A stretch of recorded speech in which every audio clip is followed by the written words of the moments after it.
स्वागत है आपका दिव्य हिमाचल टीवी में। मैं हूं दीक्षा शर्मा। शाम के 6 बज चुके हैं और प्रदेश की तमाम खबरों के साथ हम आपके समक्ष आ चुके हैं। कई लेटेस्ट अपडेट्स आज इस बुलेटिन में हम आपके साथ साझा करने वाले हैं। मुख्यमंत्री सुखविंदर सिंह सुक्खू की ओर से उद्योगपतियों को लेकर एक बड़ा ऐलान किया गया है। जानकारी इससे संबंधित आपको देंगे। कर्मचारी बिल पर राजनीति हमें देखने के लिए मिल रही है। नेता प्रतिपक्ष की ओर से क्या कुछ कहा गया और सीनियरिटी और फाइनेंशियल लाभ देने के लिए कौन से कर्मचारी कोर्ट का दरवाजा खटखटाने वाले हैं, ये भी जानकारी लेकर आए हैं। कितने ऐसे कर्मचारी हैं जिन्हें इस अवधि का यानी कि कॉन्ट्रैक्ट अवधि का लाभ नहीं दिया जाएगा, ये भी बारीकी से हम आपके साथ चर्चा करने जा रहे हैं। और डॉक्टर्स को लेकर भी एक बड़ा फैसला हुआ है। अध्ययन अवधि में वेतन देने पर यह बड़ा फैसला हुआ है।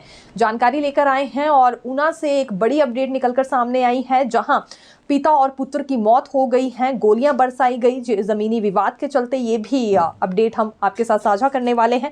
लेकिन शुरुआत मौसम से करना चाहेंगे, क्योंकि देखिए, लंबा ड्राई स्पेल टूटने के बाद आज भारी बर्फबारी हुई है अधिकांश क्षेत्रों में।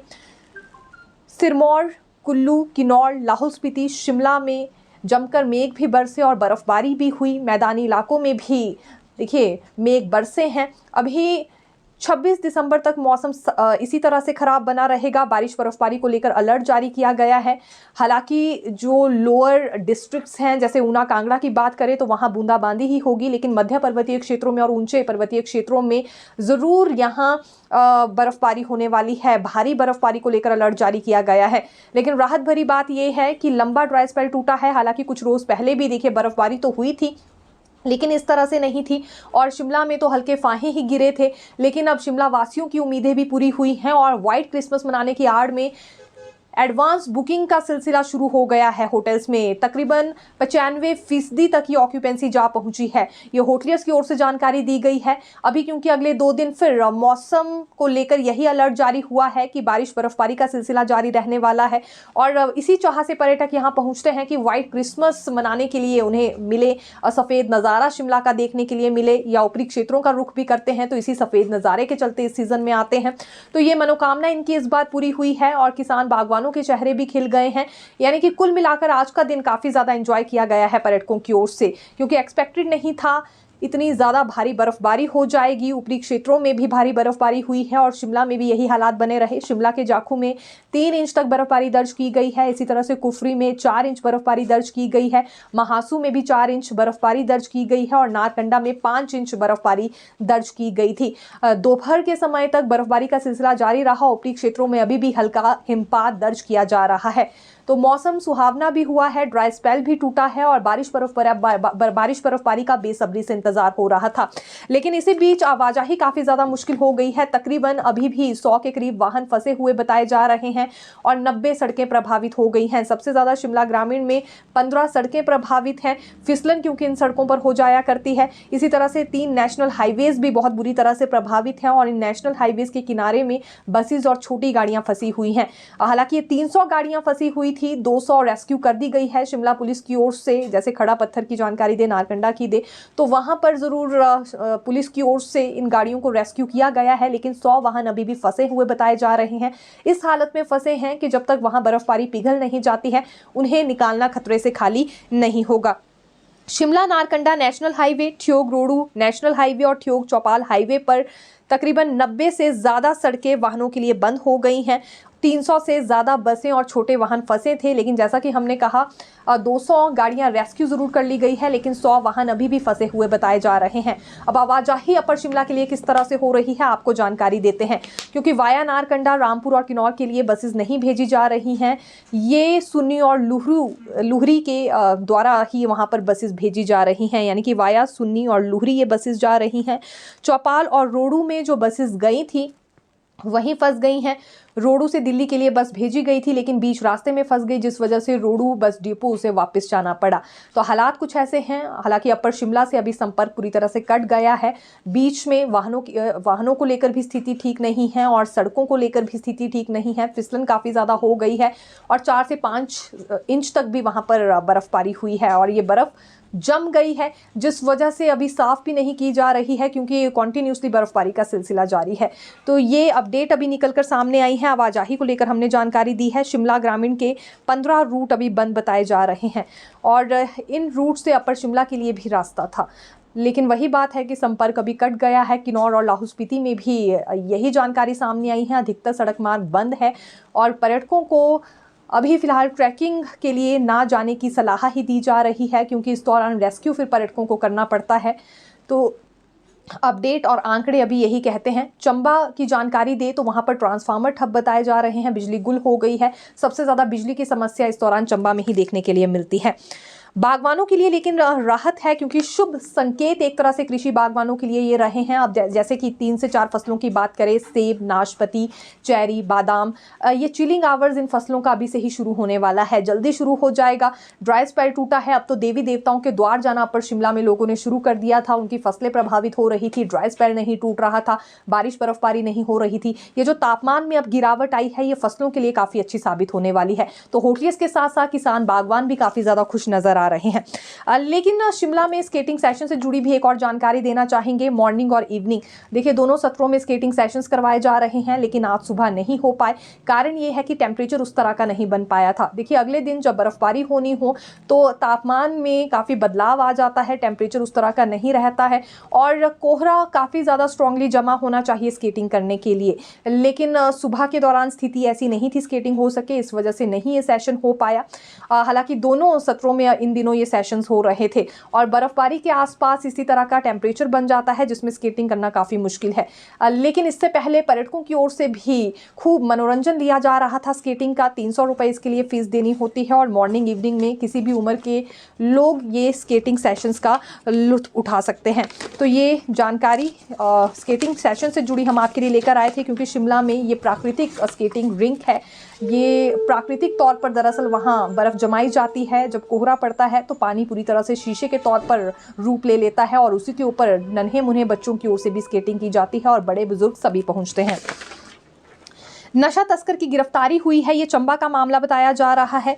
इससे 1 किलोग्राम चरस बरामद की गई है। रावी नदी के परेल पुल के ऊपर पुलिस खड़ी थी और देखिए वहाँ से आवाजाही जो हो रही थी रूटीन में सभी गाड़ियों को, क्योंकि चेक किया जा रहा था। जैसे ही शिव मंदिर वाली तरफ से बाइक राइडर वहाँ पहुँचा, उसे भी रोका गया, लेकिन 1 किलोग्राम चरस इससे बरामद कर ली गई है। फिलहाल इसकी बाइक कब्जे में पुलिस ने ले ली है और इसके बैकवर्ड लिंक्स खंगाले जा रहे हैं। इससे पूछताछ हो रही है कि ये चरस कहाँ से लेकर आया, कहाँ सप्लाई करने जा रहा था। चुराहा का रहने वाला व्यक्ति बताया जा रहा है और 31 वर्षीय इसकी उम्र है। तो ये एक जानकारी कहना चाहेंगे। देखिए सुबह के दौरान ही ये कहीं सप्लाई करने के लिए जा रहा था, लेकिन अब बाकी गिरोह का भी यहाँ भांडा फूट सकेगा। वहीं उपमंडल चौपाल के अंतर्गत ग्राम पंचायत सराहा में पैर फिसलने से एक व्यक्ति की मौत हो गई है। दरअसल अपने घर से कुछ ही दूरी पर जंगल में ये लकड़ी लेने गया था। जब लकड़ी लेकर वापस आ रहा था तो पैर फिसलने से खाई में गिर गया और गंभीर रूप से घायल हो गया। घर वालों ने जल्दी ही इसे सिविल अस्पताल पहुंचाने की कोशिश की, लेकिन वहां पहुंचते ही डॉक्टर ने इसे मृत घोषित कर दिया था। फौरी राहत के तौर पर 25,000 रुपये ऐसे दिए गए हैं, इसके परिजनों को दिए गए हैं। खैर यहाँ से सबक लेने की आवश्यकता है इन दिनों, क्योंकि मौसम ठीक नहीं है। लगातार बर्फबारी का सिलसिला खास तौर पर अपर शिमला में हो रहा है। पाँव फिसल सकता है। यहाँ भी कोहरे के चलते ही या बर्फबारी के चलते इनका पाँव फिसल गया था। किसी भी कामकाज के लिए आप घर से बाहर निकलते हैं तो सावधान होकर चलें, आपकी जान भी जा सकती है। और ऐसी ही घटना देखिए यहाँ ये चौपाल में पेश आई है। चलती वॉल्वो के टायर आज खुल गए थे और बड़ा हादसा होने से टल गया है। ये सोलन का मामला हम आपको बताना चाहेंगे। दरअसल दिल्ली से ये वॉल्वो बस आ रही थी, रात के समय ये कश्मीरी गेट से चली थी और ये देखिए बताया जा रहा है कि जैसे ही शमलेश के पास पहुंची तो वॉल्वो बस के दोनों टायर खुल गए। एक टायर हालांकि बैठ गया और दूसरा टायर 20 फीट पीछे पहुंच गया था। 42 के करीब यात्री इसमें सवार थे। जैसे ही बस में ये हलचल मची तो चीख पुकार में पूरी तरह से माहौल बदल गया, लेकिन यहाँ उस्ताद की मुस्तैदी से बड़ा हादसा होने से टल गया। बस पलट भी सकती थी क्योंकि पिछले दोनों टायर निकल गए थे, लेकिन ऐसा नहीं हुआ। और यहाँ काबिलियत एक तरह से ये मानी जा रही है बस ड्राइवर की कि उसने इतनी बड़ी घटना को होते होते टाल दिया। गनीमत यही रही है कि कोई भी जानी नुकसान नहीं हुआ है, लेकिन लोग काफ़ी ज़्यादा डर गए थे, सहम गए थे और कारण यही बताया जा रहा है कि पिछले टायर खुल गए थे। फिलहाल ज़रूरत है वॉल्वो बसेस में भी रिपेयरिंग की। ये मांग वहाँ पर भी उन लोगों की ओर से उठाई गई जो कि यात्री के तौर पर बस में सवार थे, क्योंकि आज बड़ा हादसा पेश आ सकता था अगर वॉल्वो बस पलट जाती। तो न जाने कितने लोगों की इसमें जान जाती। तकरीबन 42 के करीब इसमें सवारियां बताई जा रही हैं और सुबह 10:30 बजे के करीब शमलेश में यह हादसा पेश आया है। देखिए, वेतन एरियर पर ज्ञापन दिया गया है आउटसोर्स कर्मचारियों की ओर से। ये नेरचौक मेडिकल कॉलेज में अपनी सेवाएं दे रहे हैं, आउटसोर्स पर तैनात हैं, वार्ड अटेंडेंट के पद पर तैनात किए गए हैं। 100 के करीब इनकी संख्या है और इनका ये कहना है कि दिन रात इनसे सेवाएं ली जाती हैं और कभी भी इनकी कंपनी बदल दी जाती है, लेकिन कंपनी बदलने पर ना तो पिछला एरियर मिलता है, ना ही वेतन वृद्धि होती है। जो सेवाएं ली जा रही है उसके अनुरूप इनका वेतन भी बढ़ना चाहिए, इसके अलावा एरियर भी पिछला दिया जाना चाहिए। ये परेशान है, इस पूरे मामले में सरकार हस्तक्षेप करे और कंपनियों को ये आदेश जारी किए जाएं कि जिस भी नई कंपनी के दायरे में आते हैं वो इनका वेतन बढ़ाए और पिछली कंपनी से भी एरियर दिलाने का प्रयास सरकार करे। ज्ञापन इन्होंने दिया है, अगर जल्दी ही इस पर कोई कदम नहीं उठाया जाता है तो ये प्रदर्शन करने पर मजबूर होंगे। अभी वार्ड अटेंडेंट की सेवाएं इनकी ओर से दी जा रही है, तो लाजमी सी बात है ये सेवाएं प्रभावित होंगी अगर ये प्रदर्शन करते हैं। डॉक्टर्स के वेतन पर भी एक बड़ा फैसला सुखू सरकार की ओर से लिया गया है। देखिए, जो अध्ययन अवकाश अवधि होगी उसमें पूरा 100% वेतन एलोपैथी डॉक्टर्स को दिया जाएगा। ये बड़ा फैसला सुखू सरकार ने लिया है और ये भी माना है कि डॉक्टर्स को सभी सुविधाएं देना ज़रूरी है, तभी उनकी कार्यप्रणाली और कार्यशैली में भी सुधार आ पाएगा। ये एलोपैथी डॉक्टर्स हैं और इनके अध्ययन अवकाश अवधि के दौरान अब 100% वेतन इन्हें मिलेगा। पहले वेतन का 40% हिस्सा ही दिया जाता था, लेकिन अब पूरा 100% वेतन दिया जाएगा। चिकित्सक सेवाएं कैसे बढ़ानी है और कैसे सेवाओं में गुणवत्ता लानी है, इस पर रोज़ाना सचिवालय में फैसले हो रहे हैं और आज एक ये भी बड़ा निर्णय निकलकर सामने आया है। प्रदेश सरकार का यह फैसला स्नातकोत्तर पाठ्यक्रम पर लागू होगा, यानी कि स्नातकोत्तर पाठ्यक्रम से जुड़े जो छात्र हैं या अध्ययन कर रहे होंगे उन पर ही ये डिसीजन लागू होने वाला है। और 40% वेतन पहले दिया जाता था, अब 100% वेतन मिलेगा। जैसा कि हमने कहा, गुणवत्ता सुनिश्चित की जा रही है कार्यशैली में डॉक्टर्स की, उसके बाद ही मरीजों के लिए भी सुविधाएं बढ़ पाएंगी। ये अपना अध्ययन और अपना कार्य और ज़्यादा यहाँ दिल लगाकर करेंगे अगर इन्हें ये सुविधा दी जाती है। तो ये फैसला हो चुका है, आज ही मुख्यमंत्री सुखविंदर सिंह सुक्खू की ओर से ये भी जानकारी सामने आई है।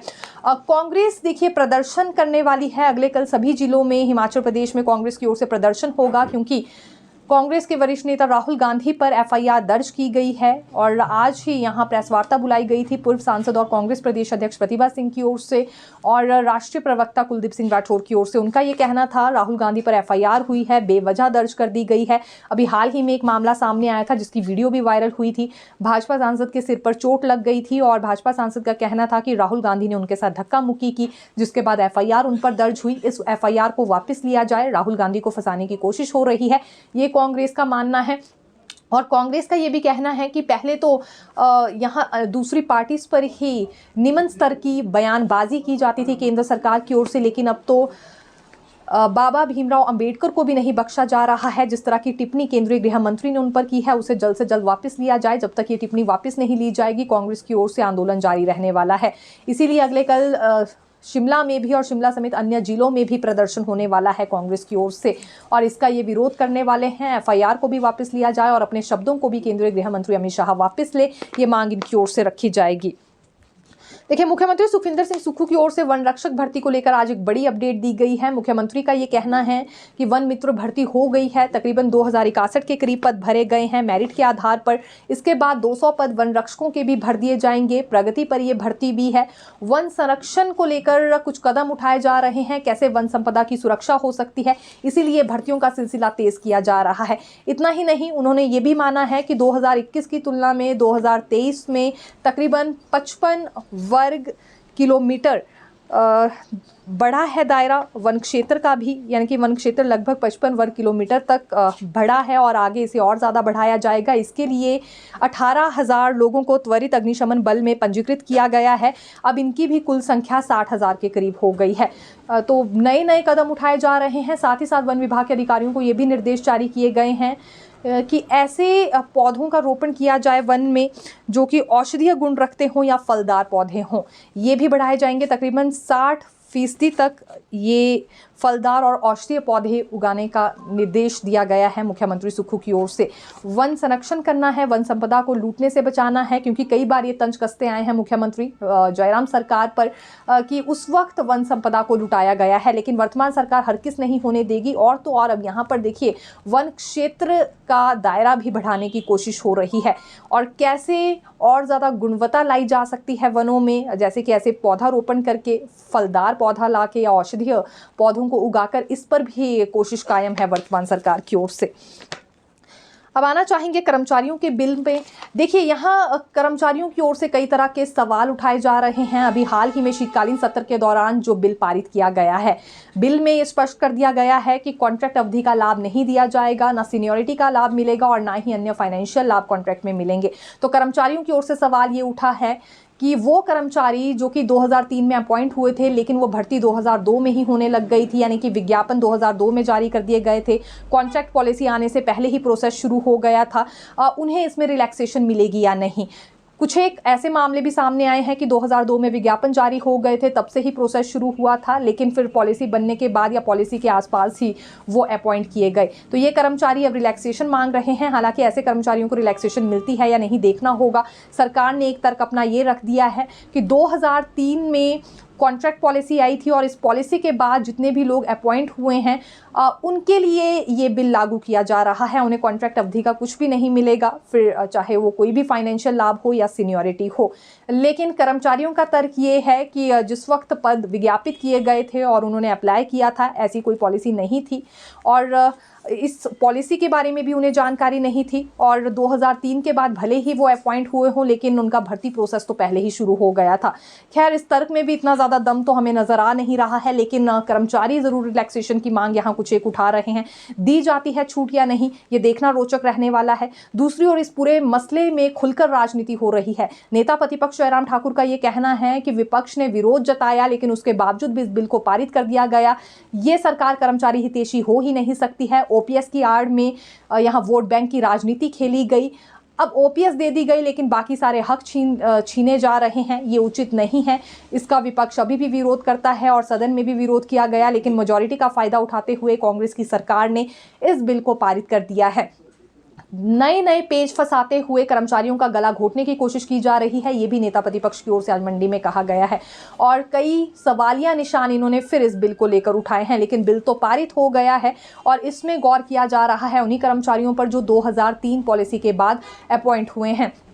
ये देखना काफ़ी ज़्यादा ज़रूरी है कि पॉलिसी किस महीने में लाई गई थी। जो उससे पहले अपॉइंट हो गए हैं, लाजमी सी बात है उस दायरे में नहीं आएंगे, लेकिन जो बाद में अपॉइंट हुए हैं उनका क्या। अब यहाँ कुछ कर्मचारियों की ओर से भर्ती का हवाला दिया जा रहा है कि उनकी भर्ती का प्रोसेस तो पहले ही शुरू हो गया था, लेकिन अपॉइंटमेंट डेट यहाँ पर सरकार की ओर से ज़रूर देखी जाएगी। अगर पॉलिसी के बाद की अपॉइंटमेंट डेट है तो कोई भी लाभ कॉन्ट्रैक्ट का नहीं मिलेगा। नेता प्रतिपक्ष ने आज ये भी जिक्र किया है कि देखिए, अब जिसका नियमितीकरण का पीरियड कम होगा उसे कम ही लाभ दिए जाएंगे। और कुछ ऐसे भी यहाँ कर्मचारी हैं कॉन्ट्रैक्ट वाले जिन्होंने 5 से 8 वर्ष तक का कॉन्ट्रैक्ट पीरियड भी पूरा किया, लेकिन अब इसका भी कोई लाभ उन्हें नहीं दिया जाएगा।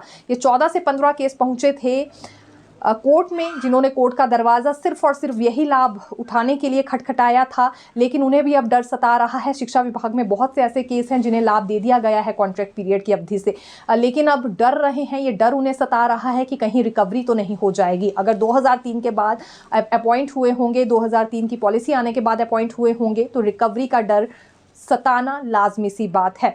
लेकिन सरकार पर डिपेंड करता है किन कर्मचारियों को इसमें रिलैक्सेशन दी जाती है और किन्हें नहीं दी जाती है।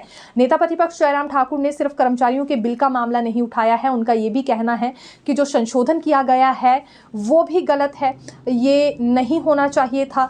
दरअसल ये उन कर्मचारियों के लिए है जो अभी एक ही बार रेगुलर होंगे और उम्मीद लगाकर बैठे थे कि दूसरा मौका उन्हें रेगुलर होने के लिए सितंबर में दे दिया जाएगा। ये हुआ नहीं। नेता प्रतिपक्ष का कहना है कि ये 2 साल का ही कॉन्ट्रैक्ट पीरियड रहता है, लेकिन अपने बनाए गए नियमों की वजह से ये 2 साल के बजाय 3 साल का कॉन्ट्रैक्ट पीरियड ही कर्मचारियों को पूरा करना पड़ रहा है, क्योंकि कुछ एक का सितंबर और उससे पहले 2 साल का कॉन्ट्रैक्ट पीरियड पूरा हो गया है, लेकिन अगले साल के मार्च तक का इंतजार करेंगे तो 1 साल तो उनका वैसे ही बढ़ गया। अब तो फाइनेंशियल और सीनियरिटी का लाभ भी कॉन्ट्रैक्ट पीरियड का नहीं दिया जा रहा है। सभी हक कर्मचारियों के छीने जा रहे हैं, उनके साथ भेदभाव हो रहा है और अगर कर्मचारी कोर्ट का दरवाजा खटखटाते हैं तो विपक्ष भी उनके साथ खड़ा रहेगा। इसी बीच एक बड़ा तंज नेता प्रतिपक्ष ने देखिए आज क्या कसा है कि अब भले ही कर्मचारियों को ये लाभ ना देते हुए हवाला सरकार दे रही हो कि वो पैसों की बचत कर रहे हैं, लेकिन उतनी ही राशि वकीलों पर व्यय कर दी जाएगी अगर ये कर्मचारी अब अपना लाभ लेने के लिए कोर्ट का दरवाजा खटखटाते हैं। तो इससे बेहतर ये ना होता कि कर्मचारियों को ही ये लाभ दे दिया जाता। फिलहाल ये कुछ एक बड़ी बातें कही गई हैं, इन्हें नियमित भी नहीं किया जा रहा है समय से और कॉन्ट्रैक्ट का कोई लाभ भी नहीं दिया जा रहा है और न जाने कितने ऐसे कर्मचारी हैं जिनका एरियर पेंडिंग था या इसके अलावा अन्य राशि पेंडिंग थी, सीनियरिटी की उम्मीद लगाकर बैठे थे, अन्य भत्ते उनके मिलने वाले थे, लेकिन कॉन्ट्रैक्ट की अवधि से अब कोई लाभ नहीं दिया जाएगा। इसके अलावा जिनका रेगुलर पीरियड वैसे ही कम रहा है तो उन्हें कम ही लाभ दिया जाएगा। ये पैसों की बचत इससे होने वाली है। हिमाचल प्रदेश की आर्थिक स्थिति ठीक नहीं है, ये कांग्रेस सरकार का हवाला है। लेकिन नेता प्रतिपक्ष जयराम ठाकुर का ये मानना है कि ये कैसे संभव है जब कोर्ट का दरवाज़ा अब कर्मचारी खटखटाएंगे तो वकीलों पर उतनी ही राशि व्यय होने वाली है। सरकार वकीलों पर राशि खर्च कर सकती है लेकिन कर्मचारियों पर नहीं कर सकती है। ये कितनी ही कर्मचारी हितैषी सरकार है, यहाँ से कर्मचारी भी अब अंदाज़ा लगा सकते हैं। देखिए, मुख्यमंत्री सुखविंदर सिंह सुक्खू की ओर से नया ऐलान आज किया गया है। उद्योगपतियों को लेकर उन लोगों को बख्शा नहीं जाएगा जो इंडस्ट्रियलिस्ट को धमकाने की कोशिश कर रहे हैं या यहाँ से भगाने की कोशिश कर रहे हैं। तुरंत प्रभाव से कार्रवाई होने वाली है, ये कहा है मुख्यमंत्री ने। आज इंडस्ट्रियलिस्ट एसोसिएशन इनसे मिलने गई थी और उद्योगपतियों के उत्पीड़न के मामलों को लेकर भी उसमें जानकारी दी गई। हालांकि मुख्यमंत्री ने उद्योगपतियों से ये अपील की है कि वो ज़्यादा से ज़्यादा निवेश करें हिमाचल प्रदेश में और इसका दायरा और ज़्यादा बढ़ाया जाएगा। इसके लिए उद्योगपतियों को कुछ सुविधाएं भी सरकार की ओर से मिलने वाली है। लेकिन एक बड़ा आश्वासन ये भी दे दिया गया है कि जो भी उद्योगपतियों का उत्पीड़न करेगा, उन्हें धमकाएगा या समस्या बनेगा उनके निवेश करने के रास्ते में, उसे भी सरकार बख्शने वाली नहीं है। सबसे बड़ा एक्शन ऐसे ही लोगों पर अब लिया जाएगा। हिमाचल प्रदेश में रोजगार के अवसर बढ़ सके, इसीलिए ज़्यादा से ज़्यादा निवेश यहाँ पर हो, ये सरकार की ओर से कोशिश की जा रही है। फिर मिलेंगे नई खबर के साथ। देखते रहिए दिव्य हिमाचल टीवी। धन्यवाद।